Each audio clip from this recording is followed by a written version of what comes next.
This is a read aloud of Chapter 24 of Stargirl. Roadrunner. No one said the word to me directly, but I kept hearing it since I arrived at school one day, several days after the kiss on the sidewalk. It seemed more dropped behind than spoken, so that I kept walking into it. Roadrunner. Was there something on the plywood Roadrunner that I should read? I had study hall coming up third period. I'd look into it then. In the meantime, I had second period Spanish. As I headed for my seat, I looked out the window which faced the courtyard. There was something written on the Roadrunner all right, but I wouldn't have to go outside to read it. I could read it from here. I could read it from a low-flying airplane. White paper? No. It was a bed sheet, covered the whole bird. Painted on the sheet, in broad red brushstrokes, was a Valentine heart enclosing the words, "Stargirl loves Leo." My first impulse was to drag the Spanish teacher to the window and say, "Look, she loves me." My second impulse was to run outside and rip the sign away. Until now, I had never been the target of her public extravagance. I felt a sudden strange kinship with Hillary Kimball. I understood why she had commanded Stargirl not to sing to her. I felt spotlighted on a bare stage. I couldn't concentrate on my schoolwork or anything else. I was a mess. At lunch that day, I was afraid to look at her. I counted one blessing.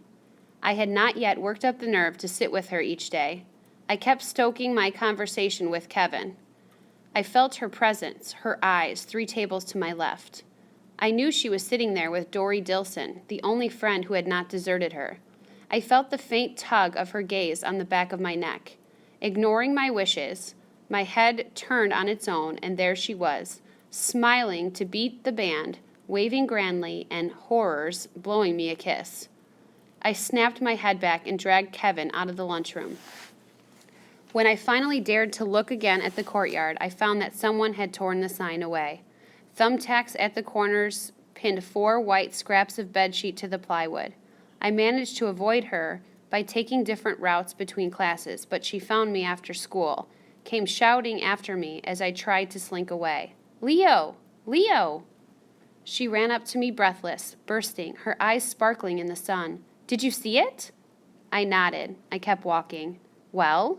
She was hopping beside me, punching my shoulder. "What'd you think?" What could I say? I didn't want to hurt her feelings. I just shrugged. "Wow, that impressed, huh?" She was mocking me. She reached into her bag and pulled out her rat. "Maybe he's shy, Cinnamon. Maybe he'll tell you how thrilled he was to see the sign." She set him on my shoulder. I yelped. I swept the rat off and sent him flying to the ground. She scooped him up and stroked him, all the while staring at me dumbstruck. I could not face her. I turned and walked on alone. She called, "I guess you don't want to hear me practice my speech, huh?" I did not answer. I did not look back. The next day, I faced the full impact of the sign. I thought I had truly suffered from the spillover of Stargirl's shunning, but that was nothing now compared to the full torrent that was turned on me. Of course, Kevin thankfully talked to me. So did a few other friends, but the rest was silence, a second desert, imposed upon the first one I already lived in, where high was as rare as rain. I came to the courtyard in the morning before the opening bell, and all I saw were the backs of heads. People shouldered past me, calling others. Doors closed in my face. There was laughter, there was fun, but it skipped over me like a flat stone on water.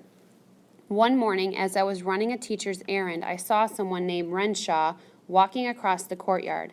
I barely knew the kid, but we were the only 2 in the courtyard at the moment, and I had to, so to speak, touch the stove that I knew was hot.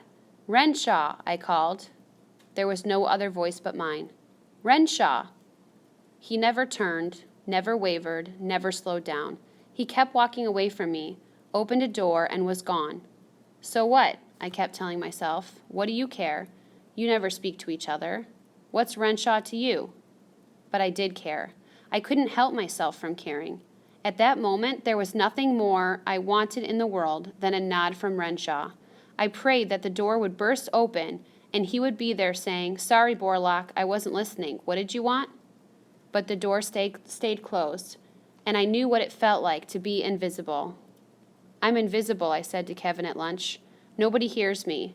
Nobody sees me. I'm the friggin' invisible man. Kevin just looked at his lunch and wagged his head.